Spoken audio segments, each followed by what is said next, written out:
करके देखो ना। दोस्तों, चलिए आज मैं आप लोगों को इसी गाने के साथ एक अकाउंट का नया टर्म्स के बारे में चर्चा करते हैं, जिसमें बहुत सारे स्टूडेंट कंफ्यूज रहते हैं। जी हाँ दोस्तों, तो आज मैं बात करूँगा, जैसे कि आप लोगों को पता है कैरियज है ना, और प्राइड और कार्टेज, ये जो तीन टर्म होते हैं, तो टर्म के बारे में आज बहुत शानदार से समझेंगे, बहुत ही छोटे समय में दोस्तों। जैसे कि आप लोग पढ़े तो होंगे, सुने भी होंगे बहुत टाइम कि कार्टेज भी होता है दोस्तों, कैरियज भी होता है और फ्राइट भी होता है। तो आखिर इन तीनों में डिफरेंस क्या होता है? तीनों का मीनिंग तो वही होता है, एक ही होता है, भाड़ा। तीनों का मीनिंग क्या होता है? भाड़ा। लेकिन इस तीनों में जो है ना, थोड़ा थोड़ा के डिफरेंस है। थोड़ा क्या, जान लेते हैं क्या डिफरेंस है, एक्चुअल डिफरेंस। दोस्तों, कैरियज और कार्टेज ये जो है दोनों लगभग सेम है। इस मतलब पहले के ज़माने में जब ये जो ऑटोमोबाइल्स ऑटोमोबाइल्स मैं बोलता हूँ, जैसे कि गाड़ी जो होता है ना, अभी जो पेट्रोल वाला गाड़ी होता है, डीजल वाला गाड़ी होता है, वो सब पहले नहीं हुआ करते थे। उस ज़माने में क्या होता था, काट के यानी कि लकड़ी के जो है ना गाड़ी बना करके उसमें बैलों को, घोड़े के, गधों को जोड़ करके उसको चलाया जाता था। ठीक है, तो उस समय में जो छोटे डिस्टेंस यानी कि शॉर्ट डिस्टेंस के लिए जो जिस गाड़ी का, जिस वाहन का प्रयोग करते थे, उसको हम कार्टेज बोलते थे। ठीक है, और अब के ज़माने में जो शॉर्ट टर्म के लगे, जैसे 3 kilo, 4 kilo, 10 kilo, minimum maximum 10 kilometre तक हम ये जिस गाड़ी का यूज करते हैं अपना सामान को एक प्लेस से दूसरे प्लेस तक ले जाने में, उसको हम कैरियज बोलते हैं। आइए इस फिगर के हिसाब से हम समझाते हैं आपको। जैसे कि मैंने यहाँ पे बना दिया हूँ एक मुंबई, ये जो सिटी है, और यहाँ पे हमारा एक फैक्ट्री है जिसका गोडाउन है यहाँ पे, और यहाँ से गेट है। ठीक है, और ये गेट से यहाँ ये हाईवे हो गया, मेन हाईवे। मेन हाईवे तक से आने में मेन हाईवे तक आने में इस फैक्ट्री से जो है पूरे डिस्टेंस सपोज 4 किलोमीटर है। ठीक है, और ये गोदाम तक जो है ये ट्रक नहीं जा पा रहा है किसी कारण, बस ज़्यादा लोड हो जाता है, इसलिए इस गोडाउन से जो है ना जितने भी सामान होगा उस सब को कैरियज करके यहाँ पे लाकर इस पे लोड करना होगा। यहाँ से ला करके यहाँ पे लोड करना पड़ेगा। ट्रक क्योंकि यहाँ पे जा नहीं सकता, इसलिए हमको क्या करना पड़ेगा, किसी टेम्पो अथवा कोई छोटा व्हीकल्स को हमको यूज करके क्या करना पड़ेगा, सामान को, गुड्स को यहाँ से यहाँ तक लाना पड़ेगा। जब हम यहाँ से लेकर के यहाँ हाईवे तक लाने में जो हमारा खर्च हुआ, उसे हम बोलेंगे कैरियज। उसे हम क्या बोलेंगे? कैरियज। ठीक है, और उसके बाद ट्रक पे लोड हुआ, और ट्रक यहाँ से मुंबई से रवाना होके दिल्ली की तरफ गया।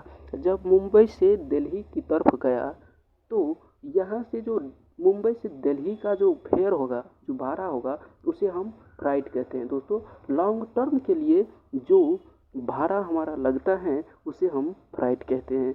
तो ये गोडाउन से हाईवे तक कैरियज अथवा कार्टेज हो गया।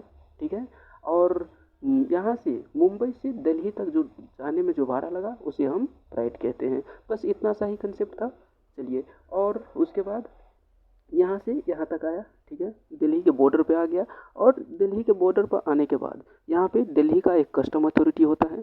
जो कस्टम अथॉरिटी क्या कर काम उसका क्या होता है, ये इसमें गुड्स का चेक करेगा कि कौन सा गुड्स लेकर आ रहे हो, परमिशन फॉर इम्पोर्टिंग, और बोलेगा ये परमिशन, इसको इस कस्टम अथॉरिटी का परमिशन लेकर ही ये जो है अपना सामान लेकर, अपना गुड्स लेकर दिल्ली में प्रवेश कर सकते हैं, अदरवाइज नहीं कर सकते हैं। इसलिए कस्टम अथॉरिटी का जो है परमिशन लेना अनिवार्य होता है। हर एक स्टेट में यही होता है। अगर आप एक स्टेट से दूसरे स्टेट में सामान लेकर जाते हैं तो उस स्टेट के गवर्नमेंट से और वहाँ के कस्टम अथॉरिटी से परमिशन लेना पड़ता है। वो अगर अथॉरिटी परमिशन दे दिया तो फिर आप वहाँ से लेकर के गुड्स जा सकते हैं। Ensuring they can move legally. जब तक आप उनसे अथॉरिटी नहीं लेंगे तब तक आप इलीगल काम कर रहे हैं ऐसे माना जाएगा। अगर आप अथॉरिटी ले लिए, अगर उसने परमिशन दे दिया कि तो आप जा सकते हैं, और वो आपका लीगल काम होगा, वहाँ से माना जाएगा। ठीक है, वो आपके गुड्स का इंस्पेक्ट भी करेगा, निरीक्षण भी करेगा, यानी कि वो आपके गुड्स को देखेगा कैसे, कौन सी क्वालिटी के हैं, अच्छा है या नहीं, वो सब इसका काम होता है। ठीक है, उसके बाद है regulation the flow of goods, regulating the flow of goods. ये जो है कस्टम अथॉरिटी का ये भी काम होता है कि रेगुलेट करता है कि कितनी मात्रा में गुड्स आ रहा है, कितनी मात्रा में गुड्स इस सिटी से बाहर जा रहा है, उसका सबका रेगुलेट करना किसका काम है? कस्टम अथॉरिटी का। चलिए, तो कस्टम अथॉरिटी क्या करता है? ये जो है इतने सारे काम करते हैं। तो इतने सारे काम तो ये फ्री में नहीं करता होगा। यहाँ पे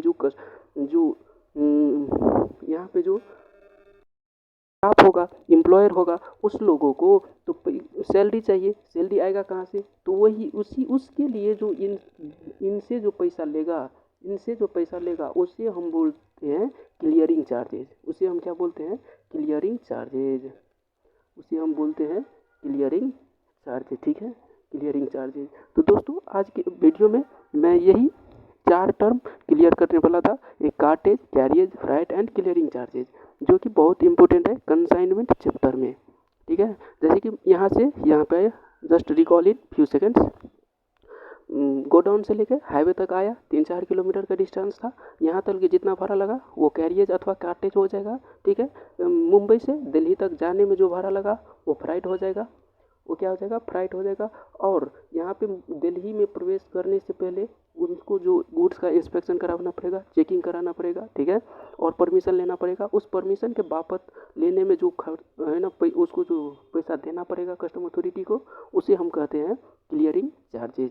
तो इतना आई होप क्लियर हो गया। ओके, धन्यवाद।